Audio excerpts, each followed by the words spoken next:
भाईजान जो था, जो आप इस्तगासा दायर हुआ था वहाँ पे तो जज साहब मौजूद थे, लेकिन वहाँ पे उन्होंने डेट दी है पर्दे जुर्म के लिए, ठीक है, वो 29 है आई थिंक, ठीक है। और दूसरी जो गोंदल साहब की कोर्ट थी वहाँ पे भी जो उन्होंने कहा था कि अपनी क्लासेस सबमिट करवा दे रजब को, वो हमने सबमिट करवा दी है। दूसरा हमने, और जो हमारे सीनियर हैं अली शफाक साहब, उन्होंने एक सबमिशन की है अदालत के सामने कि जनाब जब तक ये केस पेंडिंग है बिफोर कोर्ट, तब तक कोई भी फ्रीक, चाहे वो बुकला है, चाहे वो अपोनेंट पार्टीज हैं, चाहे वो रजब है, कोई भी इस पर बात ना करे, मतलब इसके मेरिट पे, इसके जो भी फैक्ट्स चल रहे हैं उस पर बात ना की जाए।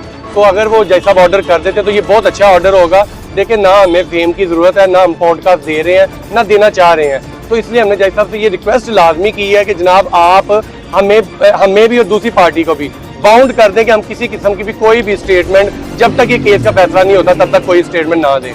तो इंशाल्लाह हो सकता है जज साहब इस दफ़ा ऑर्डर भी कर दें। अच्छा, इसमें क्या डेट रही है बता दें? इसमें भी 29 ही है, उन्होंने कहा कि इकट्ठा, क्योंकि इस्तगासा भी है और ये ट्रायल भी है, तो दोनों एक ही डेट पे होंगे, एक ही डेट पे सिक्योरिटीज़ के भी इशू नहीं होंगे, बुकला भी ईजी होंगे, तो इस वजह से ये 29 को ये भी। अच्छा, मुझे कोशिश बताइएगा, तो जैसे आप जज साहब की बात करें, उनकी अदालत में दलाइल नहीं हुए क्या? जो फयाज रामे साहब हैं उनकी गैर मौजूदगी की वजह से दलाइल नहीं हुए? जी मैं भी, वो देखें अब दूसरी साइड पे भी नहीं थे, वो भी शायद कहीं पे मसरूफ होंगे या किसी और केस में होंगे, तो इस वजह से भी दूसरी पार्टी भी मौजूद नहीं थी, तो इसलिए जो फर्द जुर्म है जो उन्होंने कहा था कि इस्तगासे में लगानी है, वो अभी नहीं लग सकी।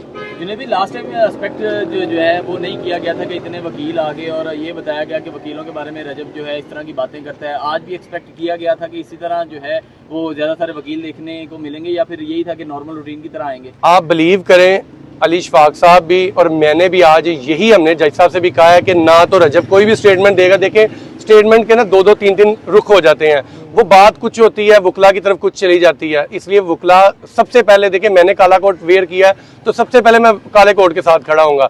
रजब की कभी इंटेंशन ये नहीं हुई कि वो काले कोट को लेट डाउन कर रहा हो या उन्हें वो बदतमीजी से कर रहा हो, वो रिस्पेक्ट करता है। और सबसे बड़ी बात, उसकी जो सिस्टर है वो एक वकील के घर में ही है, वो उसकी सबसे ज्यादा प्रायोरिटी होती है, जो सिस्टर होती है, तो बुकला की इज्जत उसके दिल में काफी है। अगर कोई भी बुकला भाई का अगर उनका दिल आजारी हुई है, मैं उनसे माजरत कर लेता हूँ कि अगर आपको लगा कि उसकी स्टेटमेंट गलत है तो फिर भी मैं माजरत करता हूँ। रजब ने पहले ही एक्सक्यूज कर लिया हुआ है, तो देखिए वो एक एज अ साइल आता है, वो वहाँ पे अपने पेश होता है जिसे अदालत ने तलब किया हुआ है, तो बराए मेहरबानी उसके ये प्रोटोकॉल भी नहीं है कि वो प्रोटोकॉल से आता है, वो सिक्योरिटी रीजंस होती हैं। पाकिस्तान का वो बड़ा यूट्यूबर है, जस्ट इसलिए सिक्योरिटी दी जाती है कि अगर ऐसे बंदे को खुदा ना खास्ता अदालतों में कुछ हो जाए या कुछ हमला हो जाए तो पूरे इंटरनेशनली वो बदनामी होती है कोर्ट्स की, इस वजह से सिर्फ सिक्योरिटी दी जाती है, वरना वो कोई भी रजब को कोई एक्स्ट्रा प्रोटोकॉल नहीं है। और बुकला भाई से भी यही करेंगे, जो ओपोनेंट भी हैं वो भी हमारे लिए काबिल एहतराम है।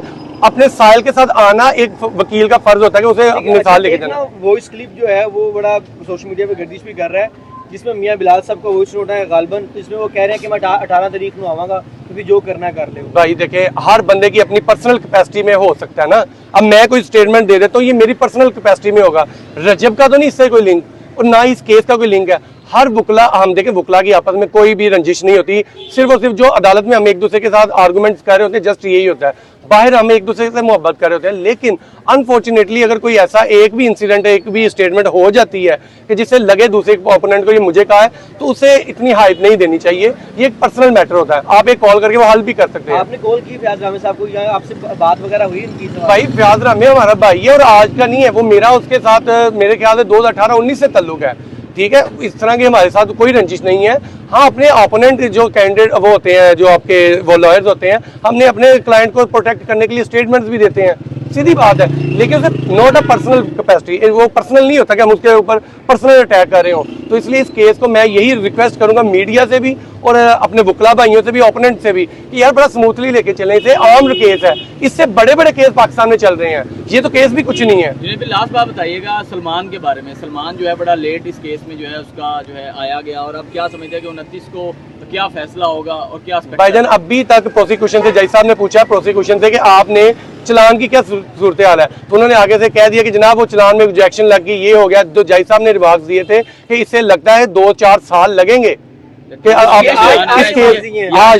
आज 2-4 साल लगेंगे कि इसे पूरा कंप्लीट करेंगे, जल्दी चलान लेके। अब देखिए सलमान की हद तक अभी तक चलान ही नहीं आया, वो फिर भी अदालत ने उसे वो बुलाया था इस्तगासे में। अच्छा जुनेद भाई, चलान आया नहीं है, चलान मुकम्मल नहीं आया भाईजान चलान सलमान की हद तक तो चलान ही नहीं आया, और अभी तक जो इन्वेस्टिगेशन के मुताबिक सलमान को भी उन्होंने बेगुनाह किया हुआ है, रजब वगैरह को भी बेगुनाह किया हुआ है। और शॉर्टी बॉन्ड्स के हवाले से बता दें, वो जमा करवा दें। जी वो श्योरिटी बाउंड आज हो जाएंगे वो जमा, क्योंकि वो जज साहब की डायरेक्शन थी इस्तगासे में कि वो श्योरिटी बाउंड लाजमी जमा अच्छा करें। मुझे एक और चीज बता दें कि लास्ट अभी जो हियरिंग हुई है इस पे अदालत ने क्या हिदायत जारी किया तफ्तीशी को और रजब भट्ट अभी ये ऑर्डर आ जाएगा इन रिटर्न। देखिए पहले मैं उससे कुछ भी बताऊंगा तो मे भी वो ऑर्डर ना आए तो मैं झूठा कहूंगा, तो अभी ऑर्डर आ जाता है। हमने 2 सबमिशंस किए हैं, एक तो ये कि मीडिया टॉक्स ना हो, पॉडकास्ट ना हो, कोई भी स्टेटमेंट दोनों पार्टीज की तरफ से ना हो, तो अगर तो ये मानी जाए तो बहुत अच्छे लिए।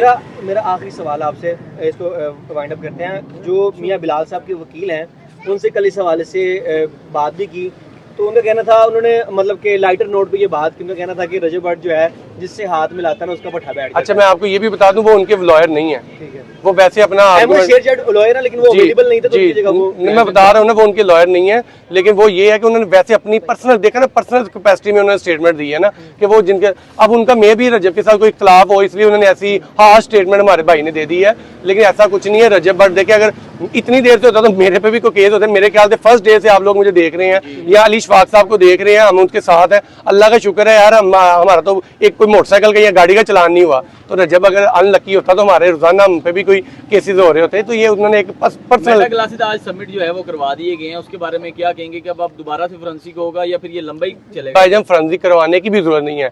सबसे पहले आप सिर्फ ये देख लें कि मेटा क्लासेस की अभी रिकॉर्डिंग ही नहीं ऑन हुई, अभी तो उसके साथ कोई जो उसका ऐप होता है सॉफ्टवेयर ऐप जो होता है वो भी इंस्टॉल नहीं हुआ, तो वो तो अंधे को भी नजर आ जाएगा जनाब ये इसमें कोई रिकॉर्डिंग नहीं हुई। लेकिन अदालत का टाइम और डिग्रम तो वेस्ट होगा ना, टाइम भाई टाइम यही तो आपको बताए। देखें मैं यही कहता हूँ कि ये वकील का काम ही होता है कि केस को लमका देना, ये केस को मिनटों में खत्म करवा देना। बहुत शुक्रिया, बहुत शुक्रिया। Thank you ji.